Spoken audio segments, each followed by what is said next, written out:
Good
evening, everybody. It's John here from Tutor to You, welcoming you along to another of our live streams for A-Level Economics. And tonight we're going to be concentrating on perfect competition. A massive warm welcome to those of you who are joining us live. Just looking down at my little clock down here, we've got loads of you joining in, which is brilliant. We're going to be doing our usual 30 minutes or so of fast-paced activities where we're going to be asking you lots and lots of questions, and of course we would love to see your responses in the chat window, so do join in. Now, this is the final one of our little set of live streams that we've been doing for the last 7 weeks. Massive thank you to those of you who have been joining us regularly over that period of time.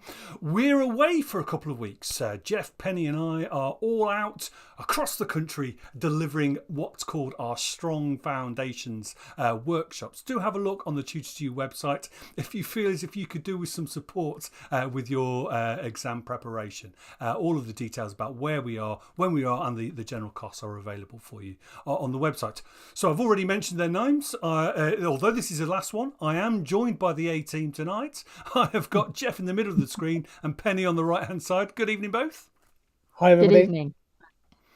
Brilliant. So a quick reminder about what we're going to be doing. We've got a PowerPoint that we've got here for you, which will be downloadable, available for you to download as soon as this live stream finishes. We are recording this. Welcome to you if you're watching this on replay. We are recording this, so if you want to go back through anything, you can do so. I think other than that, though, guys, I think we might be ready.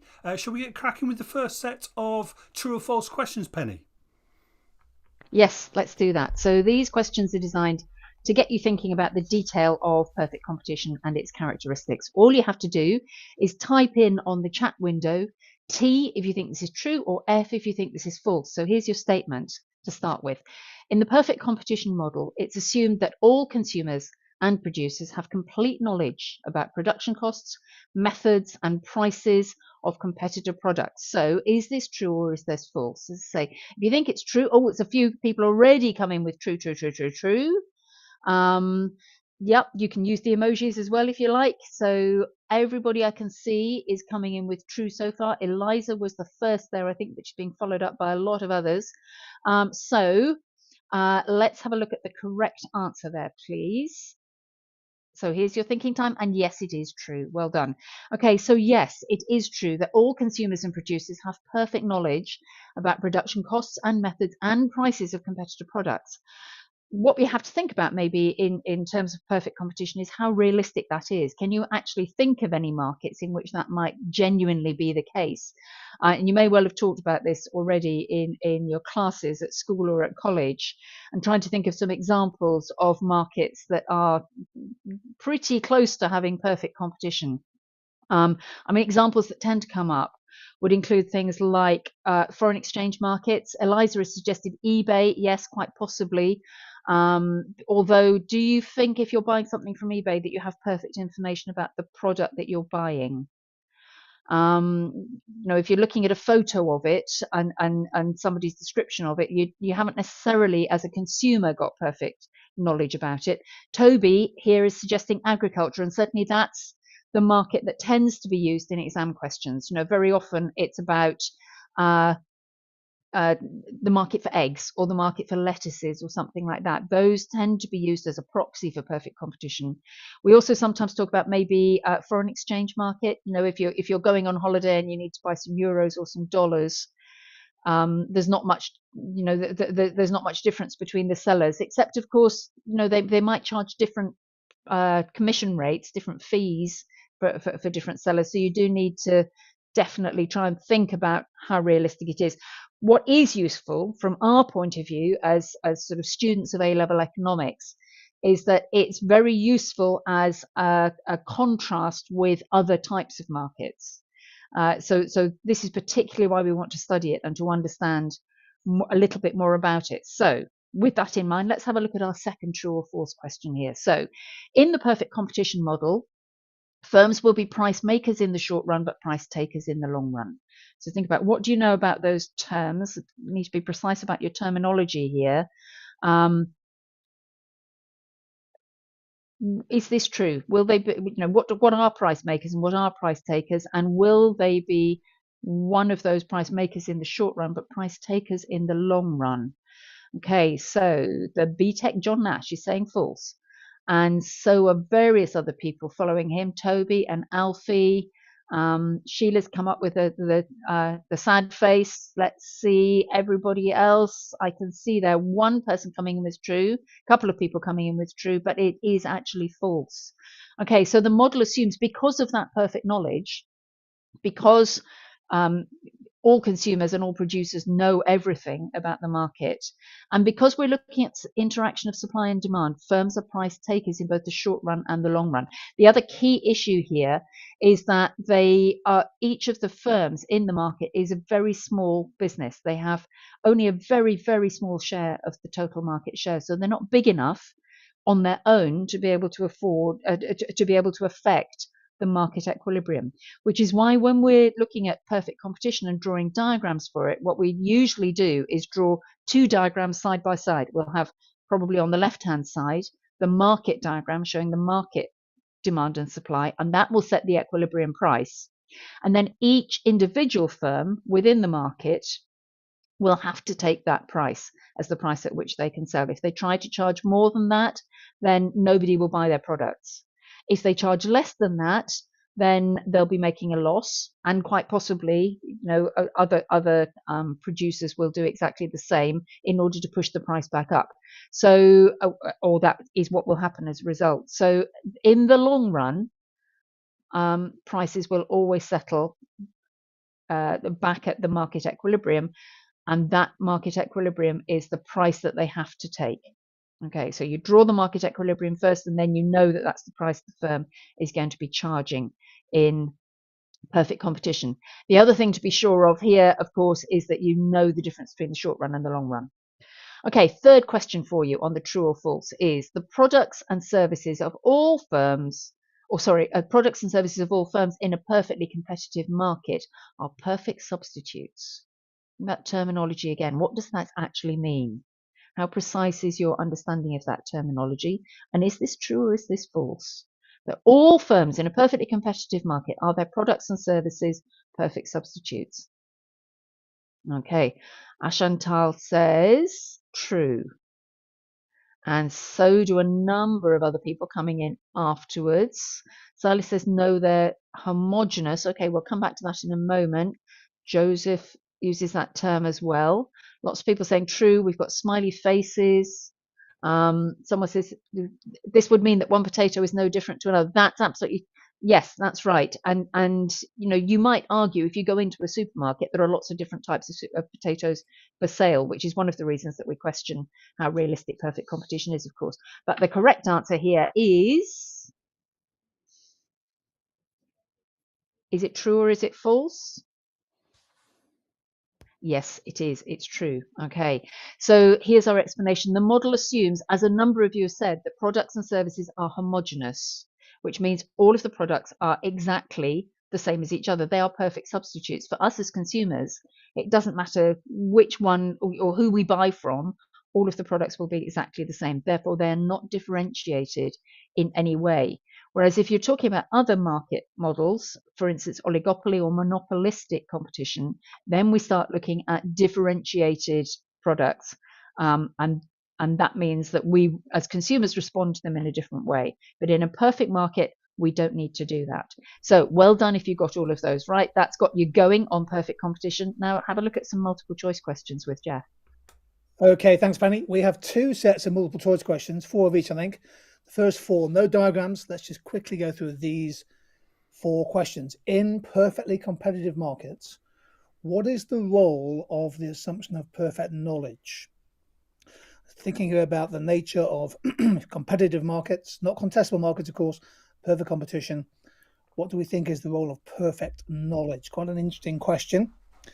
Pete and Luke and Alice and Sheila, Will and Silas have all pretty quickly gone for C. A couple of people have linked it to price discrimination, option D there. Ariane and Amelie and Tessa have gone for C. Here's the answer coming up. Great answer. Yes, that's really important. So in theory, have that uniformity of information reduces uncertainty because you know what prices are. You don't have to spend time searching. Again, in theory, should promote productive and allocative efficiency. It's not D because information gaps, information asymmetries is one of the reasons why firms charge different prices for similar products. Here's question number 2. In the long run, what happens to the supernormal profits of firms in a perfectly competitive market? So thinking again, as Penny said, the difference between the short and the long run, 2 diagrams needed. Think about how you might draw your diagrams here. What would you expect to happen to the economic abnormal supernormal profits of firms in this market? And everybody's coming through very quickly. You've obviously done a lot of revision on this topic. Everybody choosing D, and the answer is indeed D. Can you visualize in your mind? Can you think about how you would show that happening? The entry of new firms shifts out the market supply curve, drives the price back down to a normal profit equilibrium. Here's question 3. Doing really well, team economics. I like this question. Have a go at this one. What is a potential drawback of the large number of suppliers, the large number of producers in a perfectly competitive market? So what is a potential drawback of that sort of ubiquity of suppliers? No one seller has any significant market share. They become passive price takers. Toby and Will, Random Banana, one of our regulars, Josh Blake, Jennifer come in with the right answer, which is A. Now, this is really quite important as evaluation.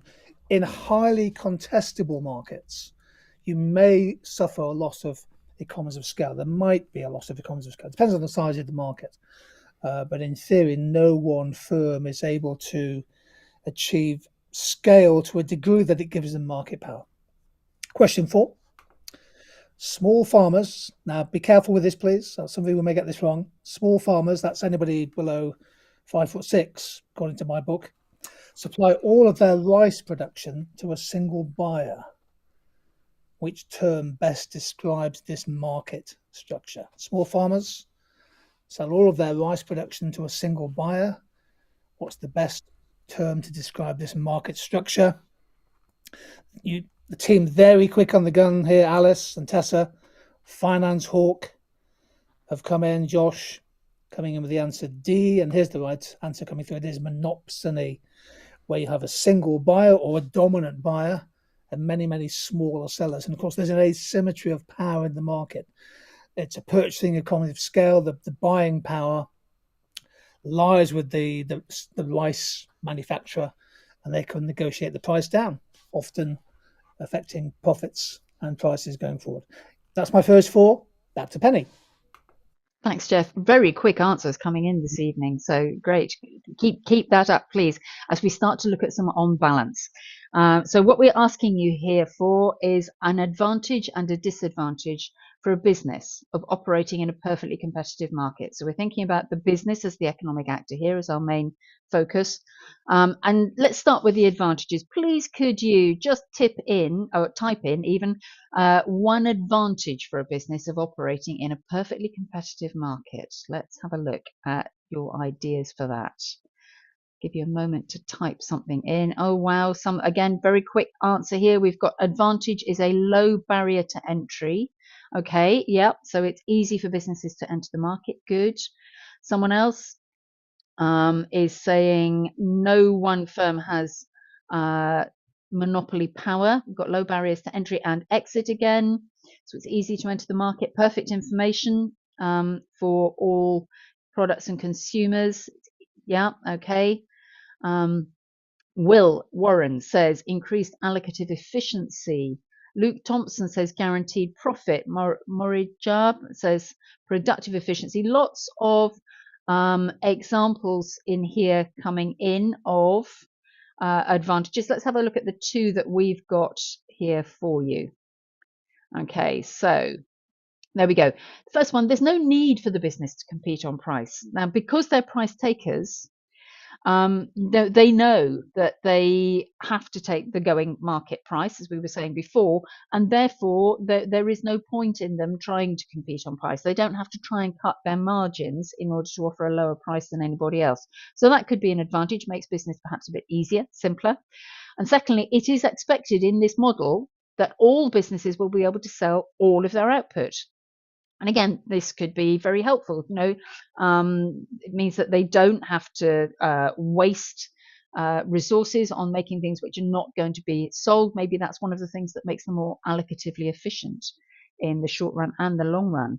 Okay, good. Now let's have a look. Let's have some disadvantages, please. And I can see one or two have already come through. You're jumping the gun here.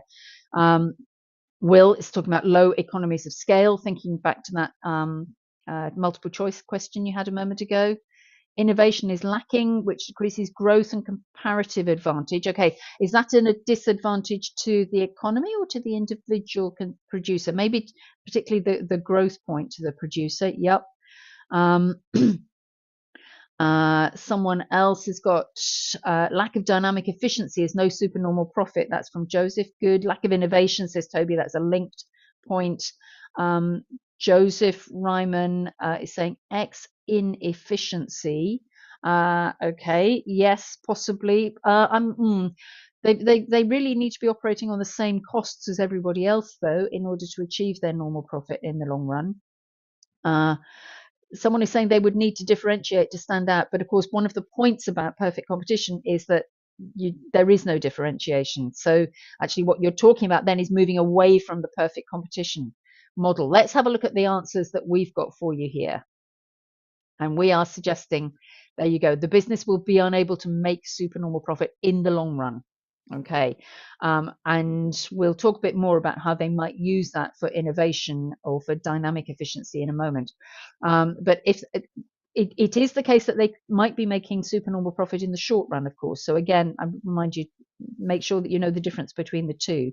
But in the long run, that supernormal profit is eliminated. But remember, that means they do still have normal profit in the long run. and make sure that you understand the concept of normal profit and why that's enough, why it's adequate for the business to keep its resources in that market. Okay, and then secondly, the business is too small to influence pricing in the market, so it has to be a price taker. They might want to charge more, but they can't because of the homogenous products. If they try and charge more, then nobody's going to buy their products. They'll just go to somebody else. So they have to be a price taker. Okay, good. Great answers coming through on those, and particularly some extended answers, which is great to see. Thank you very much for all of that work. Have a go at some bubble quiz questions now. Thanks, Penny. Great answers, everybody. When I teach perfect competition, I always ask a question at the end to my classes. How much competition is there in perfect competition? And we often come to a view something along the following lines: there's not much competition at all. There's no product differentiation. There's no real drive for innovation, dynamic efficiency.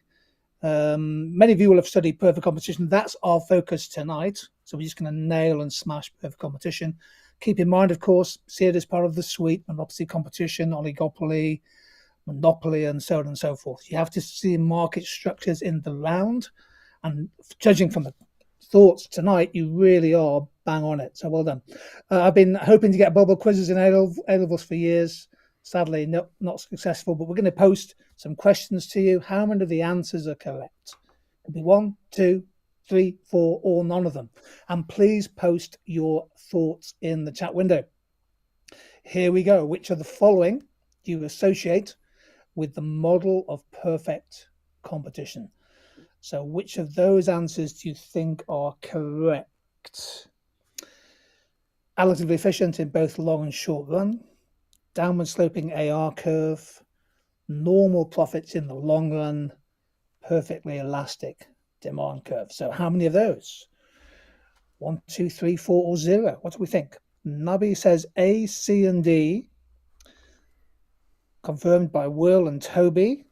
And great to have John Nash with us this evening. It's the BTEC John Nash, one of the world's great game theorists. Alfie says A and C, and Pete says A, C, D. Let's look at the answer. It is indeed A, C, and D. Yes, we achieve relative efficiency in perfect competition. Price is driven down to marginal cost. But of course, each firm has a perfectly elastic demand curve, so they don't have a downward sloping AR curve. Once you differentiate your products, you move away from perfect competition towards monopolistic competition, for example. You have some degree of market power over the price you set. And C and D are correct. Here's number 2. Okay, a firm is operating in a perfectly competitive market, funnily enough, because that's what we're studying tonight. And it's making abnormal profits. Which of these are the likely outcomes for this firm in the long run? What do we think? So you're making abnormal profits, price above average cost.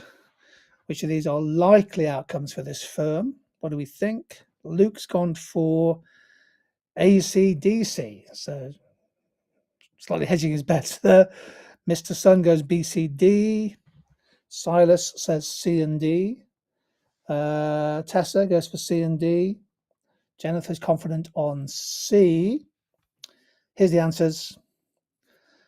Correct. It's C and D. They don't necessarily leave the industry. They're already making abnormal profit, so they only make that if they make some profit. Profits will be competed away, so A and B are wrong. The price will fall. The entry of new firms shifts the market supply curve out. And the firm's output tends to fall for a given level of market demand. So as new firms enter the market, the price falls, which reduces the profit maximizing output for each individual firm. Okay, here is the third one.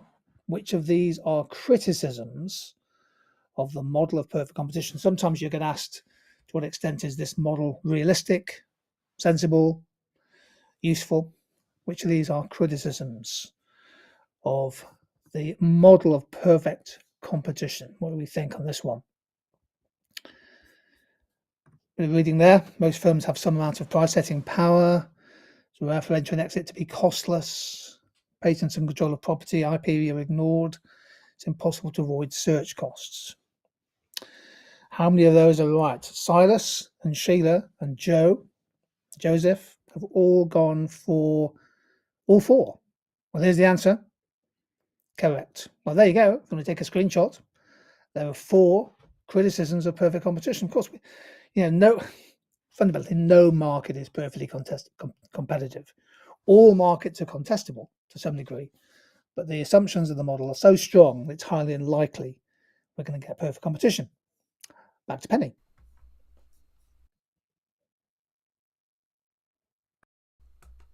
I think you muted, Penny.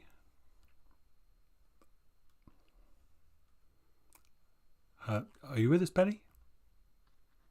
Yes, have you got me now? Yes, we can hear you now, Penny. Sorry. Okay, thanks very much. So we're going to have a look at the evalu wheel. We're going to do some practice evaluation of a point that might come up in a student's essay writing about perfect competition.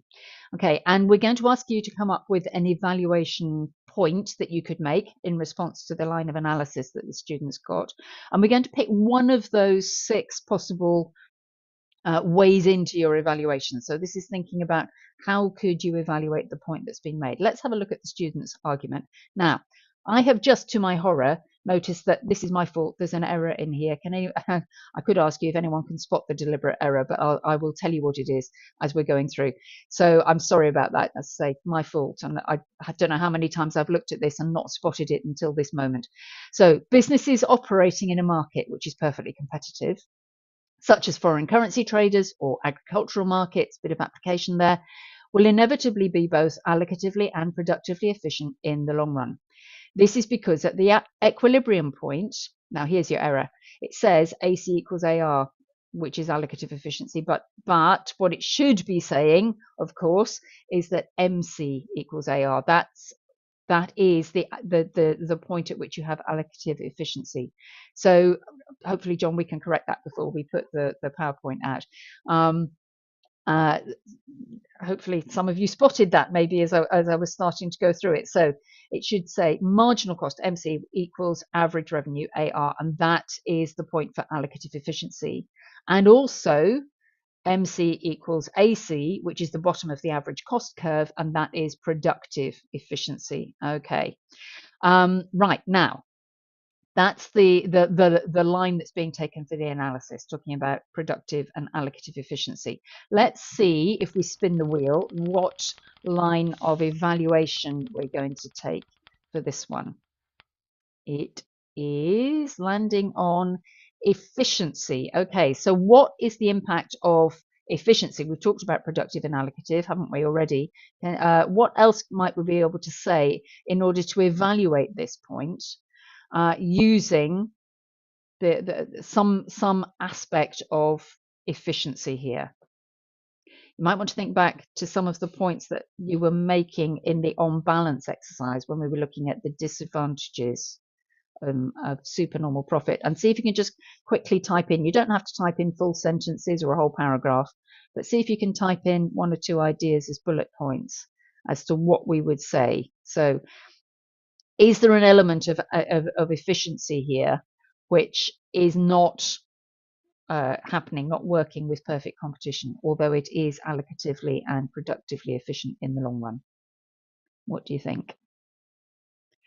Okay, great. What I can see is immediately lots of people are coming up with not dynamically efficient, and that's exactly what I was hoping you would say. Well done. So let's have a look at how we've worded this as a potential line of evaluation. What we've said is, on the other hand, they will not be dynamically efficient. And then we're going on to say this is because, that's a really useful phrase when you're writing both analysis and evaluation.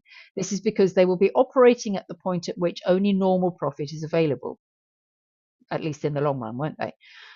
Which means that there will not be sufficient funds for investment.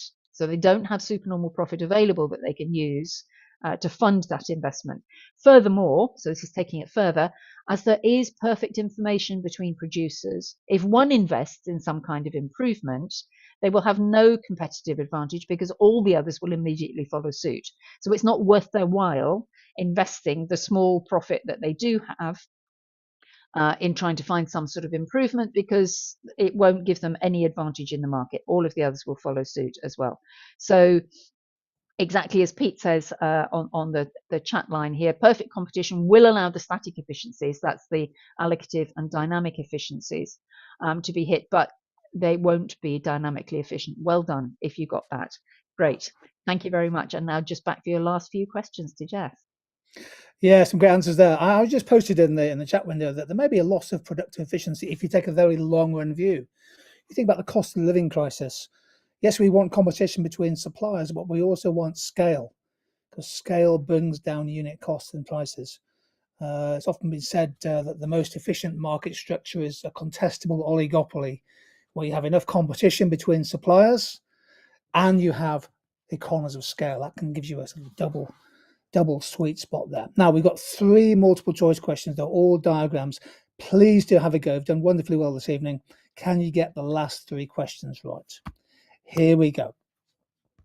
The diagram below shows the cost of revenues for a business. What does the shaded area, labeled PCAB, what does that diagram, that shaded area represent? What do we think? Challenge for the team here. A wonderful live group. Can you get 3 out of 3? Tessa, Silas and Will, Alfie have all got the right answer. Those of you who are watching on replay, take a moment, press the pause button if you need to. What does the green area show? Average cost above the demand curve. Oh, you've all got it right. In fact, Will keeps pressing the correct answer. Here it is. It's be an economic loss because the price is below average cost. So that is firm trying to minimize their losses. Right, okay, it's too easy. Number 2. Diagram below shows the cost of revenues for a business. With reference to the diagram, which of the following is correct? Which of the following is correct? I forget the previous question, costs were above demand, so the firm was making a loss. What do we know here? So you just work through the answers systematically. You've got perfect competition, perfect elastic demand curve. What do we think here with reference to the diagram? So you just have to work through the right. You'll find it if you work through the answers. We can eliminate. What do we think here? Price P1 and P2 represent 2 levels of market price set by the market, the left-hand side of your competition diagram.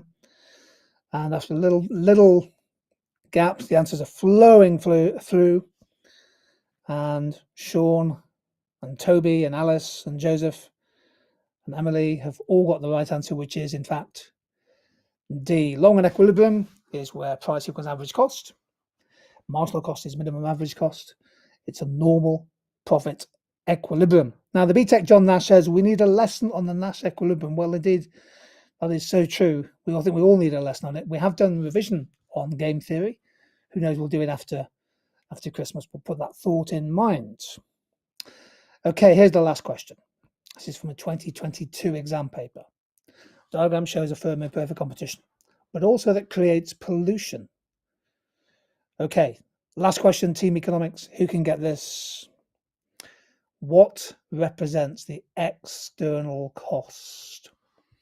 Firm in perfect competition, assume they're profit maximizers. What represents the external cost? What do we think? I'll give a shout out to those people who get the right answers. Hopefully I can't give one to everybody, but can you work out the answer here? Slightly harder question because they're bringing externalities into your market structures. And it's clear to me that team economics is absolutely smashed this question. We're all saying it's C, and the answer is in fact C. Yeah, so the profit maximization point is QC, where marginal private cost, which is marginal cost, meets marginal revenue.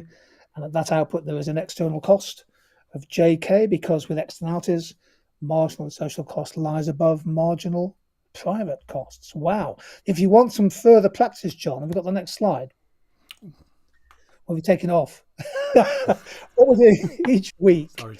we're going to create, okay? We're creating a Kahoot quiz, 12 questions on each topic. So if you fancy a bit more practice, just go to Kahoot, put in the search string hashtag tutor to you or hashtag perfect competition, and I'll put a link to the quiz in the comments section of this this video. We should be able to see after you've pressed like and subscribe, and have a go. Thanks, Geoff. And sorry, I completely forgot about that final slide. But, well done to everybody who's been taking. There is so many people who have been participating tonight. I couldn't write them down quick enough, so I'm only going to shout out the first 10 who answered: Alfie, Pete, Shalia, Orange Camper, Roblox, MLA, Toby, Daniela, Luke, Elise, and the BTEC John Nash just creeping into my top 10. Well done to him, and well done to everybody who took part tonight. Brilliant stuff. It's wonderful to see. Quick reminder, the PowerPoint we've been using is available for you to download. I think it might be really useful without a value wheel, Penny, to just go through that in a bit more detail, because that was really useful. Bit of evaluation going on there. We've been recording this tonight, so of course you can have a look through there. Geoff has already mentioned it. Do give us a thumbs up in YouTube if you found tonight useful. That helps us get our message out to the wider public. Now, this is our last one in our little set of revision aimed at Year 12 content for Year 13 students. In a couple of weeks' time, once Geoff, Penny and I have returned from our tour of the UK, we'll be doing a special one-off live stream, a festive live stream with a Christmas theme, but with lots and lots of questions from all the way across the specification. So we would love to see you all back for that in a few weeks' time. Look out for that publicised on our website and on our social media sites. Thank you, of course, to Geoff and to Penny for delivering those wonderful activities tonight. It's been good to see everybody over the last 7 weeks, and we look forward to seeing you again very, very soon. Goodbye, everybody. Bye. Take care.